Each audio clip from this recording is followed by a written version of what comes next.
안녕하십니까. 2021년 2월 19일 최병욱의 팩트 시작하겠습니다. 법원 인사는 끝났고요. 그리고 이제 검찰 인사는 검사장급 인사에 이어서 이제 부장검사급 인사가 남아 있습니다. 그러니까 중간 지휘자급이라고 할 수 있죠. 그래서 원래 법원보다는 검찰 인사를 할 때 소문이 흉흉합니다. 그런데 이번에는 더욱더 그런 소문이 많이 있다고 해서 도대체 이게 뭐냐? 그리고 이번 검사장급 인사에서도 우리가 봤듯이 사실은 친정권 검사들 뭐 이런 사람들이 승승장구하는, 그리고 그 사람들이 당연히 교체 대상이라고 보여지는데 일반적 상식적인 눈으로 볼 때, 근데 그 사람들이 오히려 영전성 이동을 하는 뭐 이런 현상이 벌어지고 있고요. 그 다음에 이성윤 서울중앙지검장처럼 휘하 검사들로부터 거의 전원에 의해서 불신임을 받은 그런 검사장조차 유임되고 정권 방패막이로 나서게 되는 이런 일은 정말 불행한 일입니다. 그러다 보니까 오늘 대검 감찰과장을 지낸 적이 있었죠. 정희도 청주지검 형사 1부장. 뭐 이 사람 가끔 그 검찰 내부망에 이프로스라고 하죠. 거기에 이제 글을 올려서 이른바 쓴소리를 좀 하곤 했는데 오늘도 또 하나 올렸거든요. 그러면서 내부 소문을 소개했습니다. 이런 얘기입니다. 어느 부장이 이제 부장검사급 그 인사를 지금 앞두고 있는 거 아니겠습니까? 그러니까 어느 부장이 이미 충성맹세를 했고, 그 다음에 이번 인사에서 요직으로 갈 예정이다. 이런 소문이 있다. 현 검찰총장이 물러나는 5개월 후에 대숙청 작업을 위해서 이번 인사는 극히 소폭으로 이루어질 예정이다. 이미 검사장급 인사가 그런 식으로 이루어지지 않았습니까? 근데 이번 부장검사급 인사도 소폭으로 이루어지고 윤석열 검찰총장이 7월 24일까지가 임기니까 7월 25일 이후에 벌어지는 포스트 윤석열 체제, 이 체제에 대한 인사는 대수청 작업을 벌일 것이다. 그걸 위해서 이번에는 살짝 소폭으로 할 것이다. 이런 소문이 벌써 돈다 이거죠. 오늘 아침 조선일보 보도를 보면 이미 부장검사급 인사안을 신현수 민정수석을 패싱한 채 지금 짜놨다는 거 아니겠습니까? 지금 그런 얘기까지 지금 나오고 있습니다. 그리고 이제 그 내용이 바로 이 정의도 부장검사 여기에 나옵니다. 오늘 언론 보도를 보니 임은정 부장이 대검 감찰과장으로 이동한다고 한다. 변필건 중앙지검 형사 1부장은 교체가 유력하다는 이야기도 있다. 뭐 이런, 이게 다 이제 소문이라는 겁니다. 그냥 웃어 넘길 수도 있지만 지난 7일 검사장급 인사를 본 후라 그럴 수 없다. 그러니까 검사장급 인사라는 것이 그동안 검찰 내부에서 돌던 소문을 결국 확인시켜 줬다. 뭐 이런 얘기입니다. 그러니까 이번 부장검사급 인사도 또 이런 소문이 현실화되는 것 아니냐 하는 우려를 정희도 부장검사가 표명하고 있는 겁니다. 검사장급 인사를 본 그 느낌을 적었습니다. 인사 당시에 어이없음, 허탈, 분노 등 감정을 느꼈다. 이런 식으로 얘기를 했는데, 자 그러면 이런 와중에서도, 이런 와중에 제가 아까 검사장급 인사 잠깐 얘기했었죠. 뭐 최강욱 열린민주당 의원 기소, 이거 결재를 거부하고 정권 방패막이의 그 수사 모두에 있었다 하는 이성윤 서울중앙지검장 유임했습니다. 그 다음에 법원에 의해서 집행정지를 당한 게 윤석열 총장 징계 사건이죠. 그 사건의 핵심 역할을 했던 심재철 법무부 검찰국장이 서울 남부지검장으로 옮겼습니다. 남부지검장 어떤 일이죠? 지금 정권 담당하고 있는 그 현 정부 사람들에 대한 수사, 라임 자산운용 사건에 여권 정치인들이 지금 거론이 되고 있고, 그 다음에 KBS 오보 사건 뭐 이런 것들 지금 수사 중이죠. 그러니까 현 정권 관련한 수사 중인 그 핵심 지검장입니다. 근데 사실은 법무부 검찰국장에서 서울 남부지검장으로 갔으면 우리가 흔히 얘기하는 영전은 아닙니다. 왜냐하면 법무부 검찰국장의 다음 자리는요, 대개 뭐 서울중앙지검장이나 아니면 대검의 뭐 차장검사나 아니면 뭐 또 대검 반부패부장이나. 근데 심재철 검찰국장은 대검 반부패부장이었다가 검찰국장으로 갔거든요. 그러니까 다음 자리라고 한다면 대개 서울중앙지검장이나 아니면 뭐 고검장 승진이나 뭐 이렇게 되는 게 흔히 우리가 얘기하는 영전인데, 그런데 왜 심재철 검찰국장을 서울 남부지검장에 갖다 앉혔을까? 이것도 역시 정권의 방패막이를 하라. 이런 특명을 띠고 그 자리에 보낸 것이다. 이렇게 얘기를 할 수 있어서 그러다 보니까 이제 심재철 검찰국장도 그 일부 뭐 그냥 영전설 뭐 이런 식으로 언론에 보도가 되고 있습니다. 그러니까 전통적 개념의 영전은 아니다. 근데 이런 사람들이 그 정권 방패막이로서 소위 이제 정의도 부장검사 표현에 따르면 법무부에 충성 맹세를 한 사람, 뭐 이미 뭐 맹세 아니라 이미 그런 행동을 보여왔으니까. 근데 이런 와중에도 제가 오늘 말씀드리려고 하는 핵심 내용은 이런 겁니다. 자, 우리 이 검사나 판사들 사이에 이런 사람만 있는 게 아니다. 최근 사건을 제가 몇 개 이렇게 쭉 들여다봤더니 그래도 그 와중에 그래도 검사로서의 바른 자세 또는 판사로서의 바른 자세 이런 걸 보여준 사람들이 있더라. 그 사람들이 누군가 하는 걸 한번 정리를 좀 해봤습니다.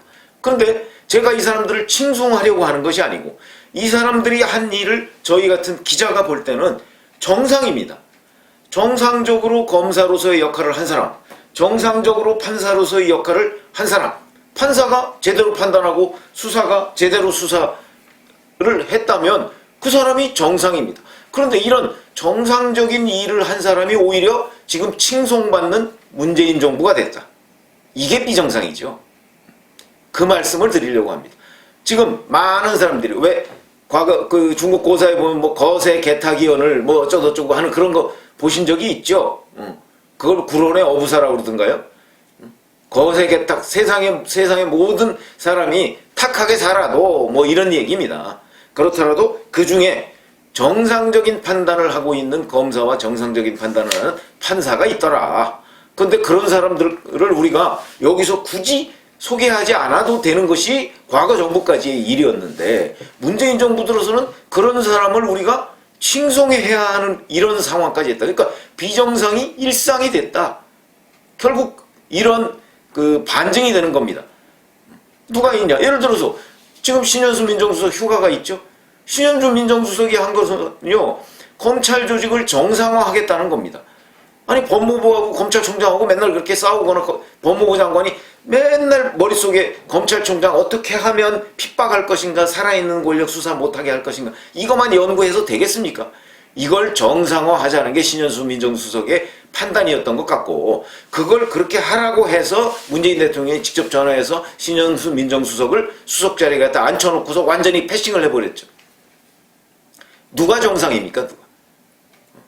신현수 민정수석이 정상이죠.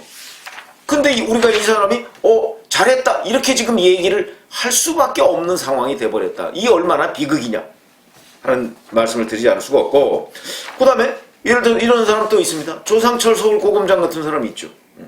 정진웅 광주지검 차장검사 기소를 했습니다. 이거 누가 봐도 독직폭행입니다. 그때 그 당시에 현장에 있던 검사도 있었고, 그 다음에 수사관들 있었고, 법무연수원 직원도 있었습니다. 그 사람들 다 조사해봤더니 독직폭행이다. 이렇게 결론을 내리고 지금 기소를 했습니다. 얼마나 많은 문바들로부터 또 비판을 받았습니까? 그러나 이 사람 그렇다고 해서 우리가 조상철 서울고검장이 대단한 일을 했다. 아니죠. 정상적으로 검사로서의 기능을 했을 뿐입니다. 또 누가 있냐? 김욱준 서울중앙지검 1차장. 뭐 아직까지 지난번에 사의 표명을 했는데 아직까지 지금 그 자리에 있습니다. 이성윤 중앙지검장한테 사퇴합시다. 같이 이렇게 얘기를 했습니다. 그랬더니 이성윤 중앙지검장이 나는 아직 할 일이 많다 라고 얘기하면서 사퇴를 안 하니까 그러면 나는 같이 못 있겠소 라면서 사퇴했는데, 자, 이 김욱준 중앙지검 1차장 이 사람 원래 이성윤 라인이다 해서 1차장이 된 거 아니겠습니까? 중앙지검에. 근데 그럼에도 불구하고 이 한동훈 사건이나 최근 이성윤 서울중앙지검장 또는 추미애 장관이 그 윤석열 검찰총장 직무정지하고 이런 게 부당하다. 아니 추미애 장관이 윤석열 검찰총장 직무정지할 때 99%의 검사들이 이게 부당하다고 얘기했습니다. 지금 검사들 사이에서 윤석열 검찰총장이 잘하고 있다고 박수치는 사람이 얼마나 있다고 보십니까? 저희가 뭐 세본 건 아니지만 전체적인 느낌은 절반이 안 됩니다. 그 정도로 윤석열 검찰총장에 대해서 부정적으로 생각하는, 그러니까 그런 업무 스타일이나 인사 스타일에 대해서 부정적으로 생각하는 검사들이 굉장히 많습니다. 근데 그럼에도 불구하고 추미애 장관이 윤석열 검찰총장에 대해서 이런저런 이유를 대서 직무정지를 하니까 이건 아닌데? 그러면서 사실은 그 직무정지에 반대한다는 의견을 피력했던 거 아니겠습니까? 그게 다 윤석열 총장 편이 아닙니다. 근데 김옥준 중앙지검 1차장도 윤석열 검찰총장 편 아니죠. 그럼에도 불구하고 이게 부당하다. 그리고 이성윤 지검장의 지금 지휘 방침이나 그 검사 업무로서의 일, 이게 부당하다. 이렇게 얘기를 해서 같이 사퇴를 하자고 얘기했다가 안 하니까 본인이라도 사퇴를 하겠다. 이게 어찌 보면 검사로서의 지극히 당연한 일을 한 겁니다. 일부 용기는 있었겠지만. 근데 이런 사람이 오히려 지금 이런 사람이 오히려 드물다. 우리가 이렇게 얘기를 해야 될 판이고, 그 다음에 지금 얘기하는 바로 정의도 부장검사가 얘기한 변필건 서울중앙지검 형사 1부장, 이 사람이 정진웅 그 차장검사 후임 아닙니까? 한동훈 아무리 수사해도 나오는 게 없다. 자, 그러니까 이쯤에서 무혐의 처분합시다. 나오는 게 없습니다. 아무리 뒤져도. 이렇게 얘기를 했는데 이성윤 지검장이 지금 뭉개고 있는 거 아닙니까? 이 사람이 이번에 지금 교체된다는 소리 파장한다는 거 아닙니까? 결국은 이성윤 지검장이 왜 내 말 안 들어? 그러면 이성윤과 변필건 중에 누가 정상입니까? 변필건 형사 1부장은 지극히 검사로서 수사를 이 사실 별거 아닌 사건입니다. 채널A 사건 다 증거 나와 있고 결국 증거가 없는 것이 드러났으니까 무혐의 처분하자는 건데, 근데 그거를 못하겠다. 휴대전화 포렌식 기술이 발달할 때까지 놔두자. 이게 말이 됩니까 이게? 그런데 이런 사람을 오히려 핀셋으로 찍어낸다. 지금 이 얘기 아니겠습니까? 그 얘기는 결국 윤석열 검찰총장 시도 때도 없이 비판하는 임은정 대검 감찰부에 있죠. 이 사람을 감찰과장 시킨다. 이런 설하고 비슷한 얘기입니다. 그 다음에 법무부 감찰 담당관실에 있던 박은정 담당관, 이 담당관실에 파견 나와 있던 이정화 대전지검 검사 있죠. 판사 문건 그거 분석시켰더니 이거 도저히 위법 행위를 발견할 수 없다. 그래서 박은정 담당관한테 얘기를 했더니 박은정 담당관이 그걸 고쳤다. 그래서 그 사실을 공개적으로 얘기를 했던, 그리고 감찰위원회에 그 사실을 고변했던 이런 이정화 검사 같은 사람, 이건 혐의가 발견되지 않아서 혐의가 없다는 보고서를 썼는데 그걸 박은정 담당관이 묵살하고 임의로 고치고 말도 안 되는 논리를 갖다 펼치고 하는 것을 이건 부당하다고 얘기를 한 것이 정상입니다. 그런데 그것도 지금 받아들여지지 않는 게 지금 문재인 정부의 검찰이다. 법무부다. 이렇게 지금 얘기를 할 수 있는데 이것도 정상이고, 이런 사람만이 있느냐? 판사도 있습니다. 조미연 부장판사 잘 아시죠? 윤석열 총장의 직무정지에 대한 집행정지 그거 받아들였죠. 이것도 법리에 따라서 부당한 걸 부당하다고 했을 뿐입니다. 윤석열 검찰총장에 대한 직무정지 사유가 안 되는데 그걸 억지로 끌어다 붙여서 판사 문건 이것도 무슨 사찰이라고 주장을 하고 말이 안 되는 주장을 한 것을 말이 안 된다고 했을 뿐이다. 정경심 재판부의 임종엽 판사 마찬가지죠.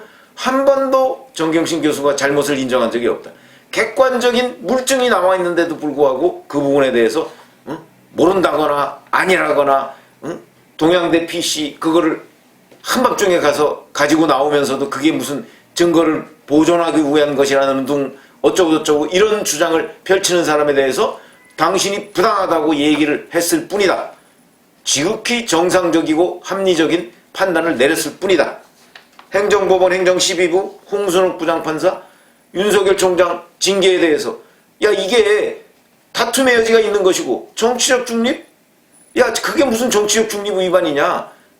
그냥 나중에 생각해보겠다 이런 거에 불과한 것 아니냐?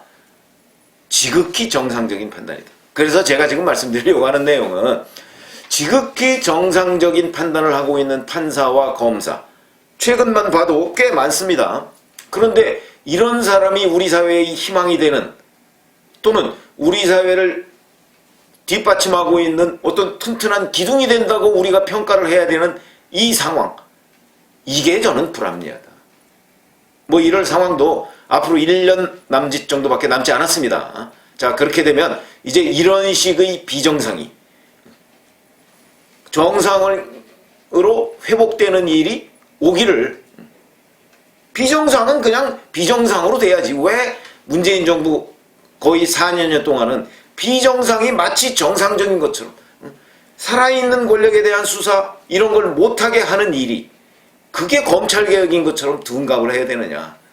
그런 차원에서 본다면 오늘은 제가 너무 자꾸 맨날 부정적인 얘기만 해드린 것 같아서, 그래도 검사와 판사들의 이 법조계에서 우리가 희망을 봤다.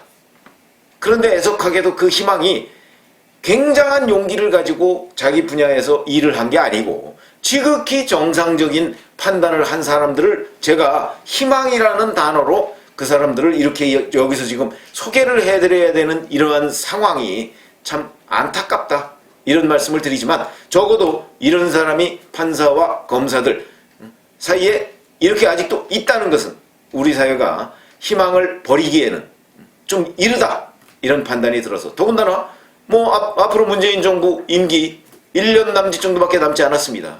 뭐 그 이후 정권이 어떻게 될지는 모르겠지만 여하튼 그 이후에 누가 또 정권을 잡든 간에 최소한도 이런 희망의 싹이 더욱더 법조계에도 좀 커지기를, 이런 기대를 안고 말씀을 드렸습니다. 감사합니다.